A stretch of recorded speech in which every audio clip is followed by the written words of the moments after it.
High বন্ধুরা, আজকে আমি আপনাদের দেখাবো ফ্রাইড রাইস বানানো। তার জন্য আমি হাঁড়িতে জল বসিয়ে দিয়েছি। এখানে জল দিয়ে দিয়েছি। জলের মধ্যে আমি গরম মশলা ফোড়ন আর সাদা তেল আর নুন দিয়ে দিয়েছি। আর চালটা আমি আগে থেকে ভিজিয়ে রেখেছি। জলটা প্রায় ফুটে এসে এবার চালটা দিয়ে দেবো। চালটা দিয়ে দিয়েছি, আমি একটু নাড়িয়ে দেবো হালকা।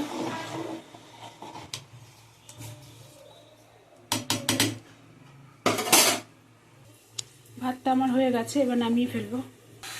কড়াটা বসিয়ে দিয়েছি। গাজর বিনস কেটে রেখেছি, সেটা ভেজে নেব। বিনস আর গাজরটা ভাজা হয়ে গেছে। এবার আমি ভিজিয়ে রেখেছিলাম কাজু কিশমিশ, সেটা দিয়ে দেবো। কাজু কিশমিশ দিয়ে দিয়েছি।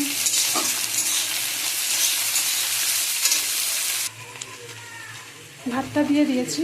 এবার এটাকে নেড়ে চেড়ে ঘি দিয়ে নামিয়ে ফেলবো। এই যে ভাতটা দিয়েছি, ভাতটাকে একটু ভালো করে নেড়ে নেবো।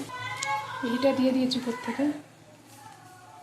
হালকা পরিমাণে একটু চিনি দিয়ে দেবো এর মধ্যে।